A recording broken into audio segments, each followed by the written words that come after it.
So without further ado, we will go ahead and get started.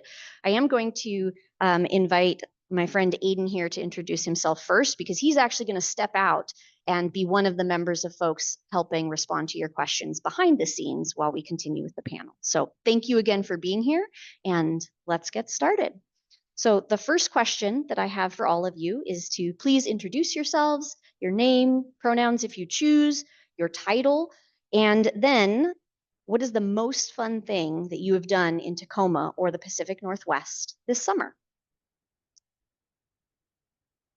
Hello all. My name is Aiden Morningdove. I use he, him pronouns. I am one of the passages coordinators this summer, and the most fun thing that I've done is gone on a museum tour with my family.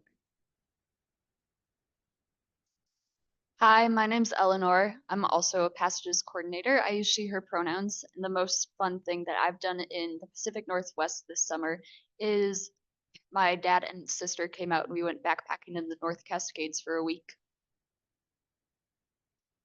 Hi, my name's Hayes Freeman, and I use she, her pronouns, and I'm also one of the passages coordinators for this orientation. And one of the fun things I've been doing this summer is I've gotten into yoga. So there's a 20 days for $20 on a local yoga studio. So I've been doing that, and that's been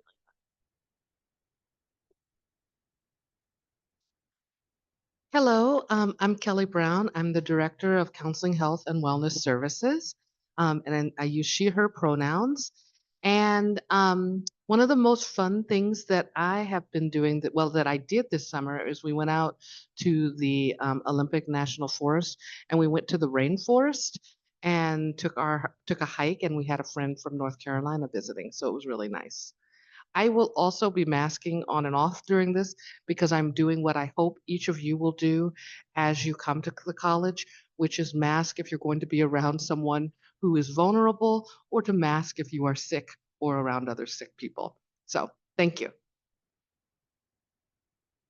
My name is Sydney Archibald Wilson. I am one of the resident directors here on campus. I use she, her pronouns. And one of the best things I've done in Tacoma so far is I went to Charlotte's Blueberry Farm, and they have free blueberries for the public. And I have like a gallon bag of blueberries in my fridge now. It was really fun. Highly recommend. Hi, I'm Emma Grace. I'm the Resident Student Association president. I use she, her pronouns, and I currently have an ongoing D&D campaign, which we have been meeting throughout the summer. It's been really fun. Hello, my name is Lexi Pickett. I'm a student success coach. And the funnest thing I've done in Tacoma this summer is a thing called Porch Fest, which is set in a neighborhood.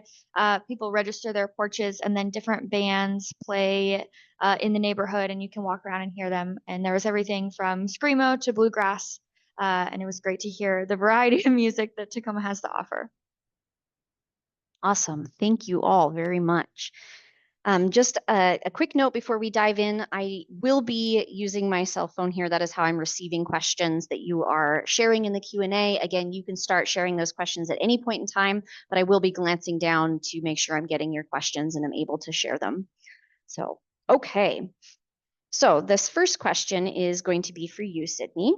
And that is relating to residence life. What are some important dates I should anticipate, and when can I move in? Yeah, so I think probably the most important date is move-in day. It's Friday, August 23rd, starting at 9 a.m. You will have received your move-in time when you got your placement, so please check on that if you didn't see that. It's based off of floor number just for flow of traffic, so please really try to show up at the time that you're scheduled for. And then also on move-in day, so also August 23rd, is the RD-led community meeting. So you'll get to meet your RD of your area, and they will just introduce themselves to the community. So that's a really important meeting to attend. It will be in the evening. And then August 30th, we have our first community meeting just with your student leader on your floor. So please also mark out time to attend that meeting. It will be in the morning. And then on August 31st, we also have our first year Unwrapped event, which is a large event in each of our areas. with like food and music and games just to get to know your community. So I'd highly recommend attending that as well. It was a favorite last year, so I would echo that. Thank you, Sydney.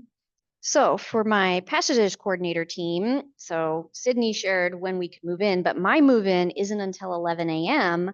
When can I check in for passages, and what else is there to do on move in day? Yeah, so passages check-in starts at 9 and you'll be assigned a check-in time which you can find in your Puget Sound portal.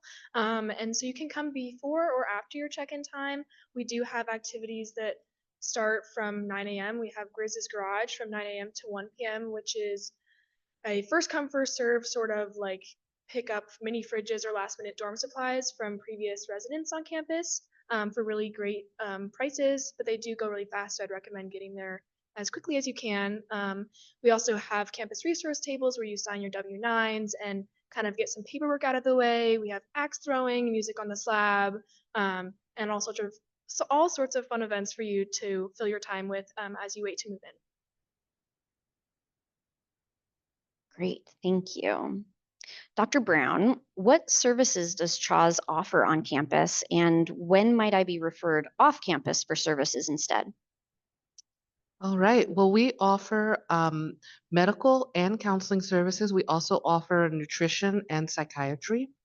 Um, you are likely to be referred off campus if you are dealing with something that is outside of our scope of practice. Well, what does that mean?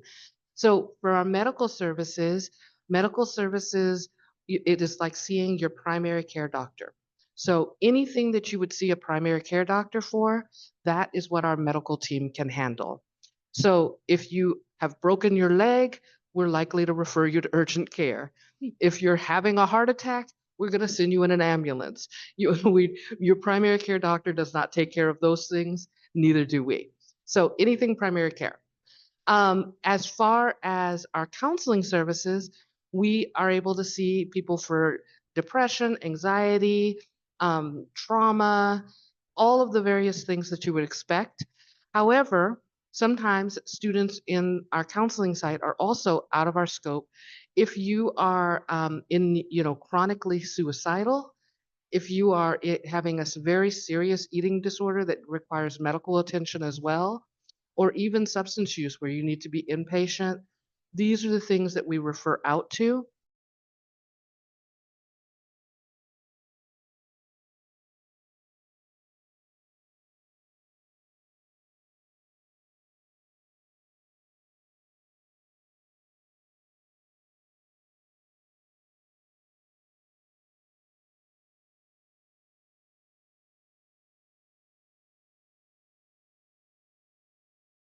And then also hand towels, bathing towels, etc., just for cleanliness. And then I would recommend some cleaning supplies, at the very least, just some Clorox wipes. They can go a long way. I used to clean my floor with Clorox wipes, so you can mop too if you want to do a better job than maybe I did. And then the other thing that I would recommend is a lamp for your desk, but not just a regular lamp. I found it really beneficial when you could have a lamp that had some plug-ins, so you could charge your phone off of the lamp, um, like charge your computer, charge iPad, tablet, whatever. I found that really beneficial, and they're usually at most stores in like the college packing section. And then also some storage bins, just because you might not have enough closet space depending on how much stuff you want to bring. So you can always store some stuff under your bed. Great, thank you. All right, Dr. Brown, this next one is for you, and we are starting to get questions. Thank you so much for submitting your questions. So I'm going to give you a hybrid. One is the question you already know is coming, and that is, how can I opt out of the school health insurance? And I'll let you respond to that, and then I'll pitch the next one to you. So there is no school health insurance. So you do not need to opt out of the school health insurance. What we do recommend, require is that you have your own insurance and that you should check and make sure that your insurance will cover you outside of whatever state you are coming from. Sometimes students come and they have insurance and it only works in California or only works in Minnesota or wherever you're from. So really look at that and think about your health needs. CHAWS, like I said, will serve as your primary care doctor, and you can get counseling. The counseling and counseling, health and wellness services is free. But the meetings with CHAWS, there's a small fee. Don't let that deter you from coming, because we make sure that cost is not an issue for any student who is coming. What is the next part of that Yeah, the question? second question is that you said that CHAWS opens for the first time on the first day of classes for the counseling side of things. Mhm. How and when can I start making connections for psychiatric support? So you can begin with one thing that we're doing new this year is we are making online scheduling available. So we're very excited about that, but I also will warn you that it is very new and the likelihood that something will go wrong is pretty high. You can also just come in, call. So if you do try our online portal, which we're very, very excited about, and it goes wrong, please call, please walk in. Medical care will actually start at a very limited basis the first during orientation. So we'll have a small amount of medical care happening during that time. Our doors will be open, and during that time, you can also begin coming in to schedule for R&R appointments and things such as that. So Great, thank you very much. Okay, similarly, but for the Passages team, I've had a health concern come up over the summer, and I'm not sure I can manage the immersive experience that I've signed up for. How can I change it?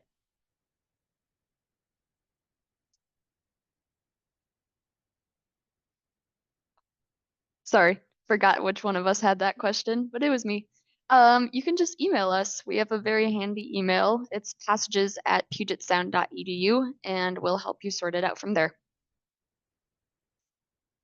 Great, thank you. So, Lexi, what is the difference between my success coach and my advisor or my peer advisor? Yeah, that's a great question. So those three people are sort of your first year success team.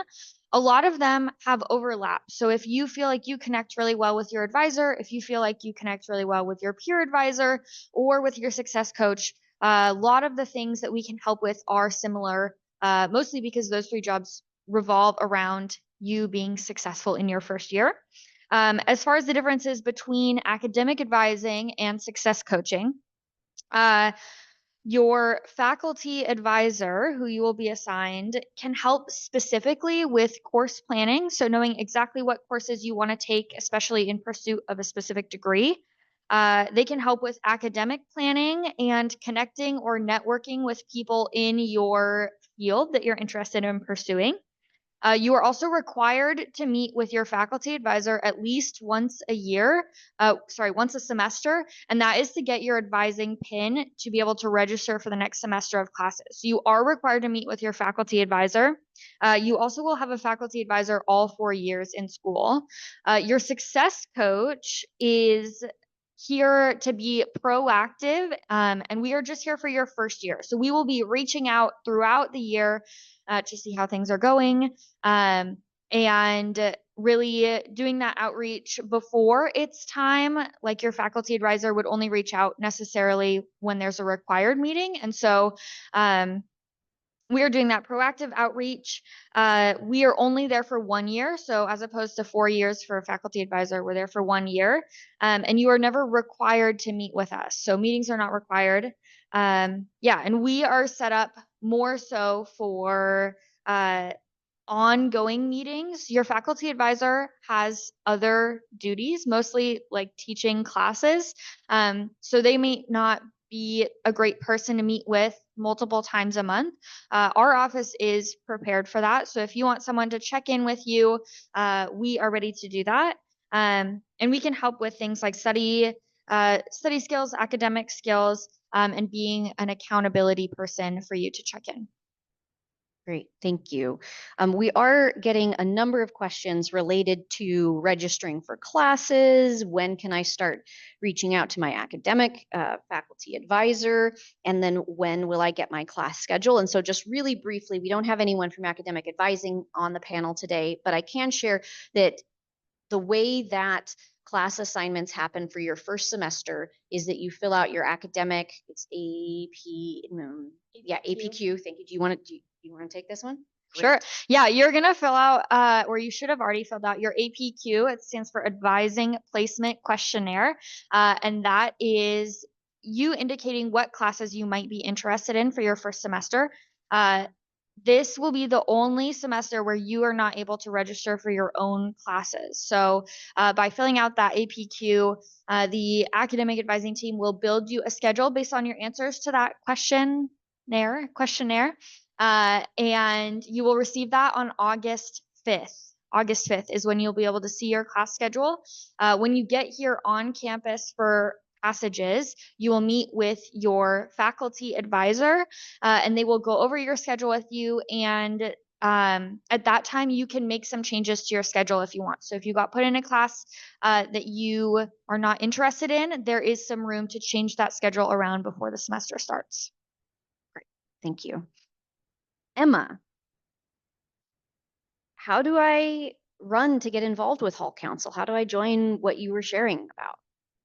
Yeah, so we will have, let me get the dates up again. We will have an info session that is on the Thursday of Passages Week. Thursday, August 29th, will be you'll be able to come to an info session in the homeroom. There'll be posters. You'll be able to find this information, and we'll give more information on how everything works, and you'll be able to meet with your hall with everybody who's interested in being in your hall council. And then the Saturday, the second Saturday of Passages, there we will have hall council elections where you and your hall council will get into a group in your residence hall, and anyone who's interested will put themselves forward, and people will vote on who they believe they want to be their chair, vice chair, and any event coordinators that will be on there. And so, yeah. Great, thank you. And that event is in your passages schedule. So you should be able to see that online in your schedule already. So actually both of those, the event and the info session should be there for you. So thank you. Sydney, I'm trying to pack for my room. How do I know what the dimensions of my room are? Where do I find that information? Yeah, so you can view the dimensions of your room in your My Puget Sound. If that is difficult for you to navigate, it is also in some mail that we're sending you with room information. And then it is also available on our website and on our Instagram. So if you're struggling with any of those options, I would recommend the Instagram. It's pretty easy to navigate, but all rooms are slightly different sizes, so you will receive a range. It kind of just depends on which building you're in and then which room you're in as well, because some of them vary even in the buildings. Great. And a follow-up to that, can I loft my bed? Yeah, so questions about bed lofting. All beds this summer will be raised to a height of 36 inches. We're calling it captain's height. It's not technically like lofting your bed. It's just raising it so you have 36 inches underneath the bed frame. And that's just kind of where your bed will be at for the school year. So you can store extra stuff under there. But technically we don't have like a bed lofting system. Great, thank you. So I've signed up for a themed-based immersive experience that says that I will be returning to campus each evening. What do my evenings look like? What do we do when we get home for the day? Yeah, connecting back to the schedule, you guys can look on your Puget Sound portal and also on our website to look at the general passages itinerary to get a better idea of what fills your evenings. In addition to that, you'll get your immersive experiences schedule. This Saturday morning, you guys move in. So you guys move in Friday, you can get that schedule on Saturday, which will have more specific information on what you'll be doing for your immersive experience. But in addition to that, if you have an on-campus IE, then you will have time in the evenings to attend things such as the outdoor movie on Wednesday. We also have recharge rooms, Mario Kart, and tie-dye activities, all of which you'll learn more about when you arrive on campus. Thank you. Dr. Brown, I have two more for you. One is I'm a student athlete. When do I go to CHAWS and when do I use the athletic trainers or sports medicine folks? All right. The nice thing is that our Charles medical providers and the trainers in athletics work very closely together. But for athletic things, like if you have some sort of osteopathic or a thing that's more of like a sports injury, you would want to focus on seeing your athletic trainer for that.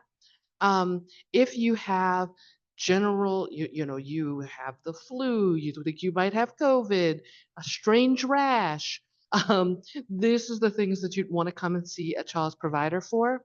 Regardless of who you see, you want to let your trainers are going, the athletic trainers are going to say, make sure you let child's providers know what's going on with you. And our child's providers are going to say, make sure you let your athletic trainer know what's going on for you. So, in terms of where you'd go first, if you have an injury that you think is more, you know, you sprained your ankle while you were running or something like that, you may want to see your trainer first and then go to CHAWS for ongoing care. But if you think you've got the flu, go to CHAWS first and then go to your trainer for, checking in, and they'll make sure that you're ready to practice. Great, thank you. We've got a couple more for you coming in Mhm. live. The first being, do you take flex plan cards for payments for clinic services? Okay. For our medical care that where there is a fee, it is billed directly to your student account. And you can take those bills and send them to insurance if you would like. Like I said, the biggest thing is we don't want students to worry about cost as they decide to come to CHAWS. So please don't go, oh my gosh, I know there's a fee. I'm just not even going to come in because I don't think I can afford it. Please come in, talk to us, we'll work it out. But it goes straight to your account and then you can pay it, at your leisure. Do you fill prescriptions in CHAWS or do we go Yes, off-site? we do fill, there are some, we do have a small pharmacy in CHAWS. And so some of the more, often filled prescriptions like antibiotics and things like that, we keep in CHAWS and we can prescribe them right there. Other things, we would give you a prescription and you would take it to a local pharmacy. And there are pharmacies really close by that most of our students are able to use. Also, if you're currently getting some prescription out of state, like perhaps you're taking ADHD medication or you have some other thing that you take medication for regularly, you can come into CHAWS and CHAWS will take over the prescribing and kind of keep that going so that you don't have to worry, and they'll work with your provider in whatever state you're at to keep a prescription going as well. Great. And one last one for you, Dr. Brown. Just to clarify, we're getting a lot of questions about when to go to CHAWS and what that cost will be versus going offsite and charging insurance. So could you maybe just clarify a little bit more there, the when to do which and where to start? Right. So you can come. I always think one of the things students will often say who are using CHAWS is that it's some of the best medical care that they've had. Um, our providers have a lot of time to spend with each student, and there's a more educational focus on making sure you understand how healthcare works, even when you're going to providers off campus, that you understand the questions, you understand what you have the right to, all of that. And so when you're with your doctor out in the community, they have about 15 minutes to spend with you. In CHAWS, we spend as much time as is needed with each student. The cost for our appointments are typically about $40. It can range. Our psychiatrist costs a bit more. We also have a nutritionist who costs a little bit more than, about not as much as the psychiatrist, but a little less. I didn't actually bring the cost sheet with me, but on average, you can expect a $40 payment, and for some things like just having blood drawn or something like that, it would be less. So just sometimes what we're trying to do is match whatever you might have as a copayment with your insurance in the community. So a lot of people, when they're seeing their doctors, providers in the community, there is a co-insurance that you pay. So you may want to look at your insurance and see what is that and decide for yourself whether it makes more sense to see your provider. And sometimes our providers will even say, for this thing, we would recommend you use your insurance for it. And they will send you out to do that because they'll say it will be cheaper for you to do it that way. So they'll have conversations with you about that too. Great. Thank you, Dr. Brown. Okay, transitioning a little bit back to passages. So I'm going backpacking. How do I know what to pack? And what if I don't have all the items on the list? So you should have a list that's linked in your portal to your immersive experience. But if you aren't able to find it, you can do a simple Google search, web search. Like I at work today just searched Puget Sound equipment list backpacking and it popped up. It was the first link. And then I also searched Puget Sound backpacking passages. So it's very easily findable on the internet. And then if you don't have gear and you don't want to buy it, you can rent it from us. We have the XB on campus or the Expeditionary, which provides outdoor gear that's available for all students for a small fee. We have like backpacks, sleeping bags, sleeping pads, things like that, everything you should need. Awesome. Thank you. Okay, Sydney. 2 questions for you. One, how do I stay connected throughout the year to hear about events or important updates related to Res Life and life in my Res Hall? Yeah, so I think one of the best parts about living in the residence halls is all of the connections that you're able to make. I would say like the top one, the one that you'll probably use the most, especially at the beginning, is your RA or your resident assistant. We call them student leaders here. And every resident on campus has an RA, generally just on your floor. And they will be really great about like promoting events. They will throw on area engagements, floor engagements, and then they will also advertise events to take you to throughout the semester, usually about one a month. It kind of varies. Another really great opportunity to make connections in the residence halls is RSA. So Emma told you a little bit about that. I would highly recommend that as well. Another great thing that we provide is the Instagram. So if you have Instagram, you can follow the Res Life Instagram. I believe it's just Res Life Puget Sound, or maybe Puget Sound Res Life. If you look it up, it's very easy to find. And they will post different programs and events there as well. And then I think just getting connected within your floor at floor meetings and different events is really important. And then passages and the first like couple events of the school year, I would highly recommend attending as much as you can just to make a lot of good friends and connections right off the bat. Awesome. Thank you. So I have a question about parking. So I think any of the students maybe could jump in on this if you drive. How does parking work for students that have a vehicle? Is there a lot, a pass, or just find street parking? So at the beginning of the year, you can register your car and then you'll get a little sticker that you'll put on the inside of your windshield. And that sticker allows you to park all across campus. There's street parking, there's lots available. Parking does get kind of tricky sometimes, but I don't know, use your friend's car if you don't want to bring one. Anything anyone else would add to that? Okay, great. So this is also a passages question. When and where can I find my liability form for my immersive experiences? We didn't talk about that one. Do either of you know the answer? You want me to take it? Oh, no. So they will go live. Liability forms for all participation in passages will go live at the end of this week. So you will see that in your to-do list, in your checklist, in your My Puget Sound portal. It will be available for you, and it will also include important medical information so that if, God forbid, there's anything that does happen when you're out and about, we know your preferences and how to help take care of you. So that will show up end of this week in your to-do list online. Okay. Lexi, you may have touched on this a little bit, but the last question that I had pre-prepared for you are, what are the different ways that I can connect with my student success coach right now? Yeah. So there are a couple of different ways. Right now, we are really doing a lot of summer meetings. And so that looks like calling or setting up a Zoom meeting to connect for 15 to 20 minutes before you get on campus. And that's so that we can meet face to face and also get any of your questions answered. You also should have received a text from your success coach at some point this summer or spring. Every student should have received a text.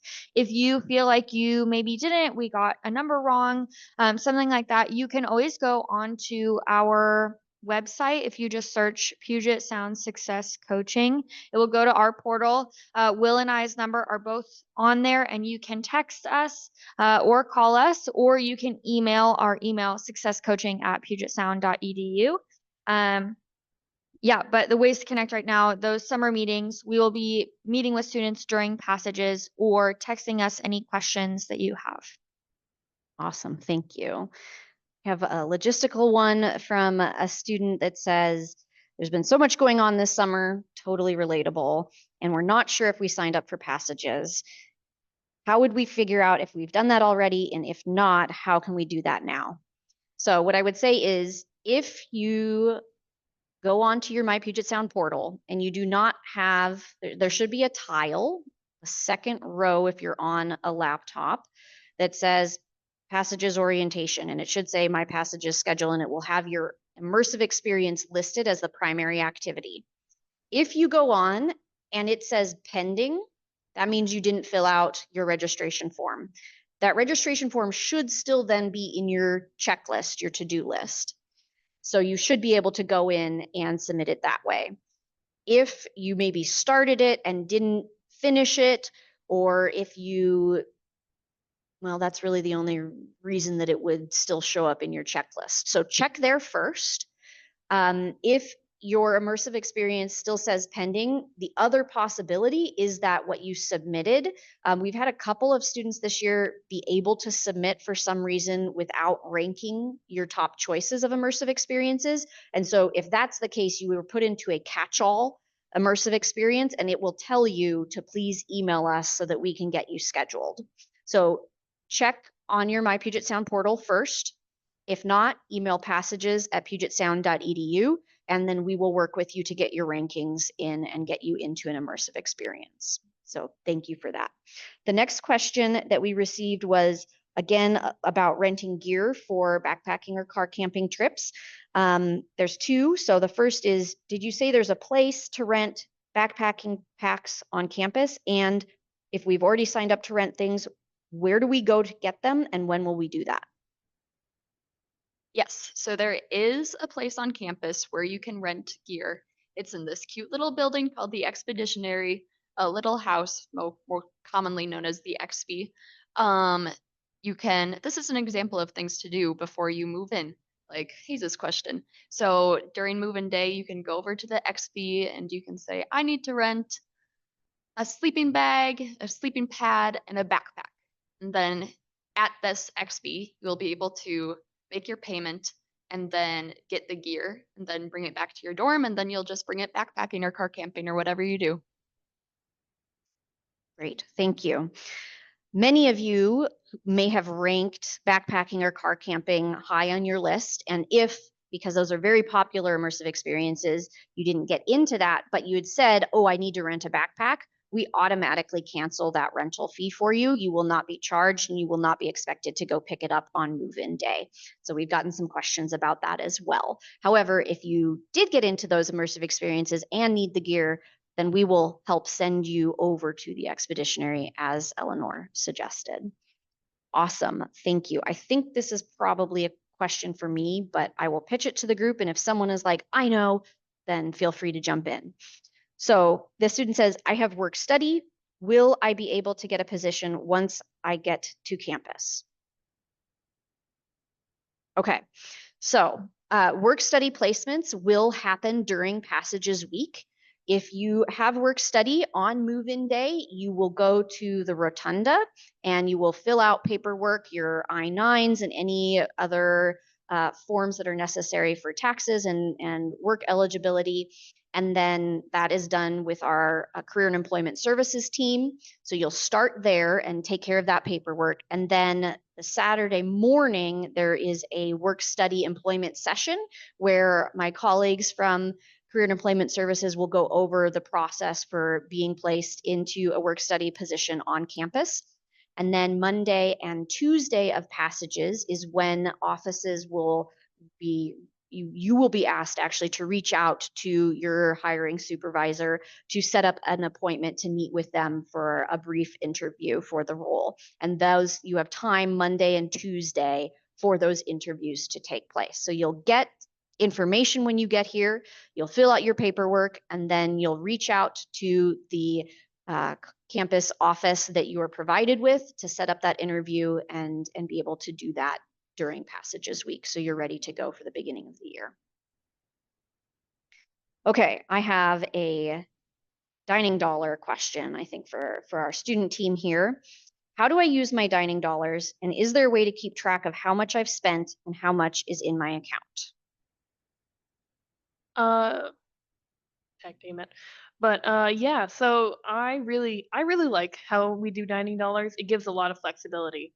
A lot of other campus have meal swipes where you swipe in. We don't do that. Get a certain amount of dining dollars. There's different plans on that you can look at, and it'll be that you'll get that many dining dollars for the semester, and you can go into the either you can get into the main cafeteria, into the sub, and you can grab whatever you'd like. And everything in the sub has its own price. An apple is a certain amount, main entree is a certain amount, and then you go to the cashiers and you use your logger card, which is your ID card.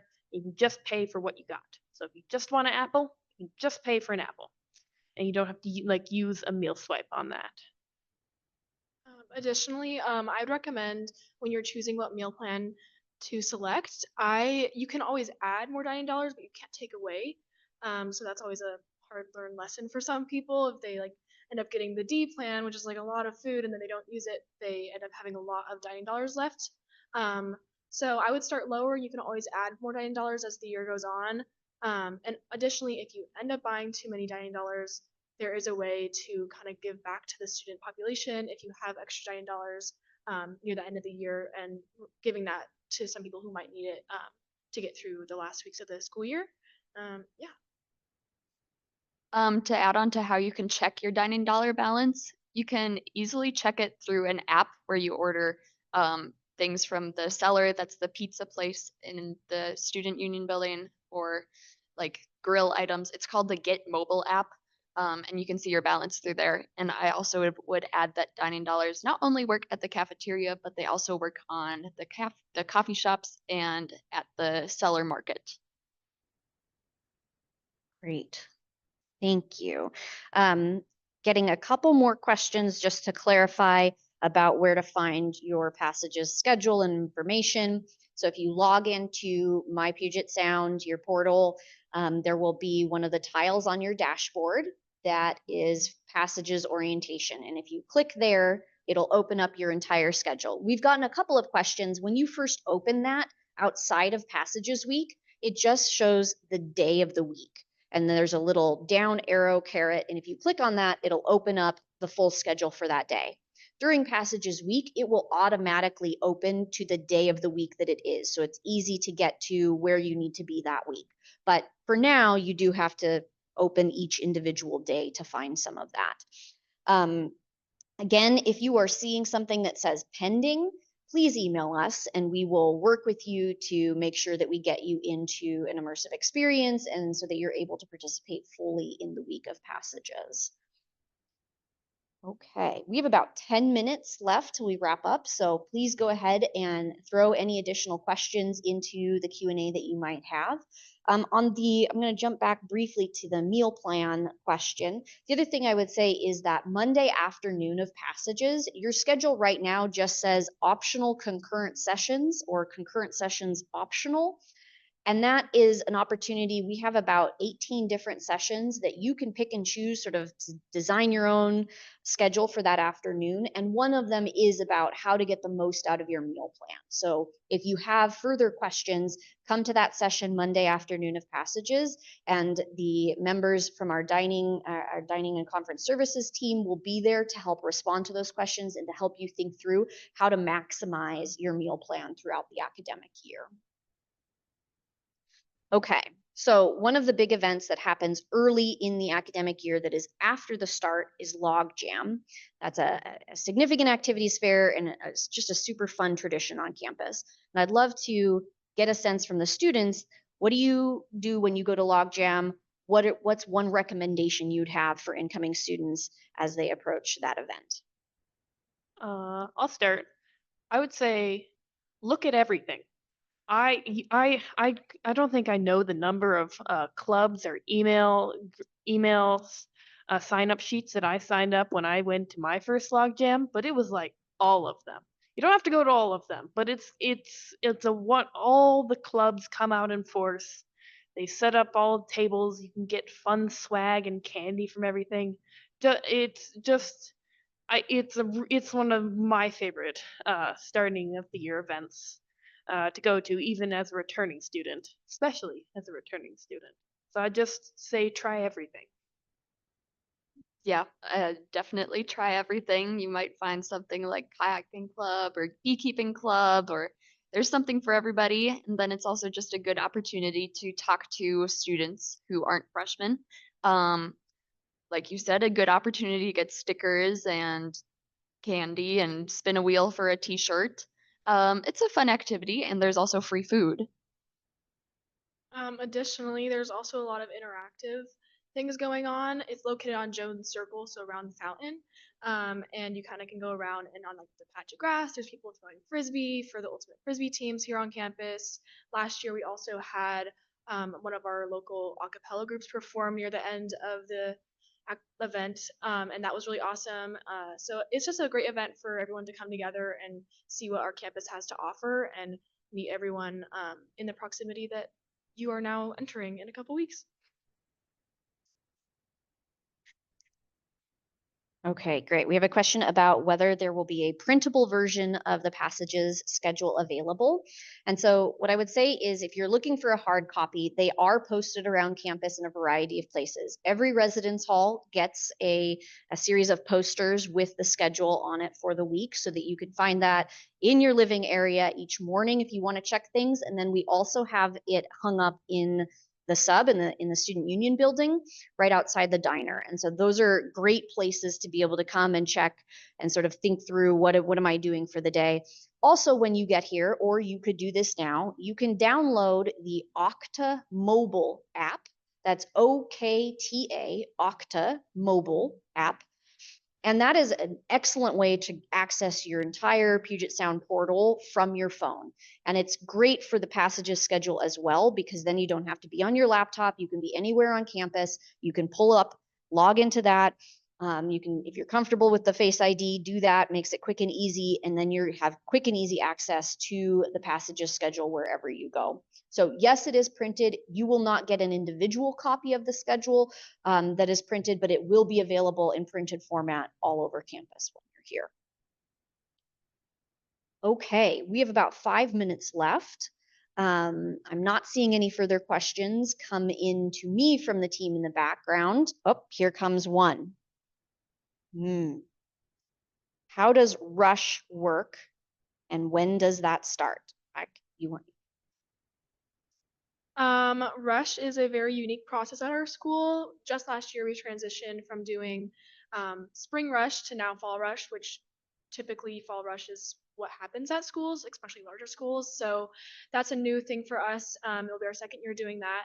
And it can look however you want it to look. There's formal rush and also informal rush, which formal rush consists of, the whole, there's a schedule and all the students that want to do it are like doing it together, whereas informal rush can be more of an independent experience where you kind of talk one-on-one with the houses you're interested in as opposed to doing it in a group.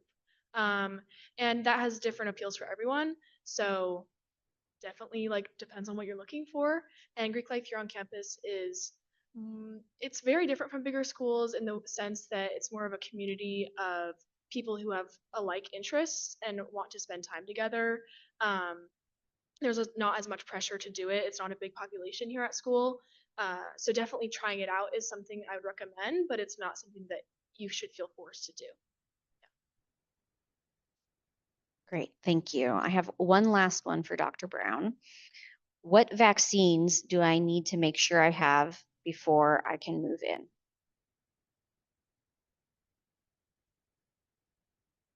So you need your MMR vaccine, the measles, mumps, and rubella vaccine. You'll need that to register for classes as well. So if you haven't gotten that vaccine done or you're not sure where it is, now is the time to start looking that up, finding that information, and sending that in through the portal. Our nurse, a registered nurse, her name is Deborah Grady. She is someone you can reach out to if you are having trouble figuring out if you're vaccinated or not. And she's really wonderful at talking you through that. And so you can email us at chaz.pugetsound.edu and the message will go to her and she'll get back to you. So that's the vaccine you have to have. We would recommend that you have all of your vaccines, COVID, flu shot, all of that. And by the way, we offer the flu shot around in October. We'll be offering the flu shot on campus. And so, and we've also sometimes have a van from public health who might offer the COVID shot. It's becoming cheaper to just do that at the pharmacy. But did want to let you know, we'll have some vaccines on campus for you. Great, thank you. Follow-up question, thank you for this. For the Okta mobile app, the domain is simply pugetsound.edu. pugetsound.edu. And you will log in then using your Puget Sound login, just as if you were logging into your My Puget Sound portal. Great. Thank you. Okay. So I'm going to let us do a quick shout out for our social media, because if you have further questions about any of these things, our social media locations for those offices that have them are a great place to follow along and get access to that information. Otherwise, again, passages@pugetsound.edu, and the team will get back to you or direct your question to the correct office. So Eleanor, what is our Instagram?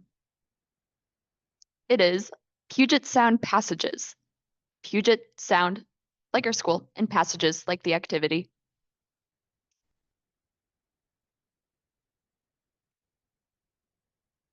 I wish I had known that question was coming.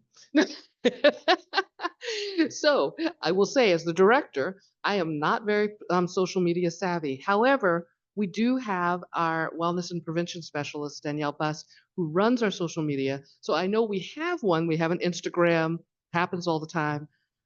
I don't know what it is. I'm sorry. Maybe one of the students can look it up for me and tell them.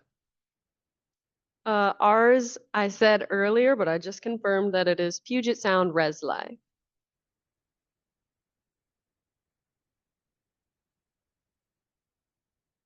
I'm not entirely sure. I think we have a Instagram.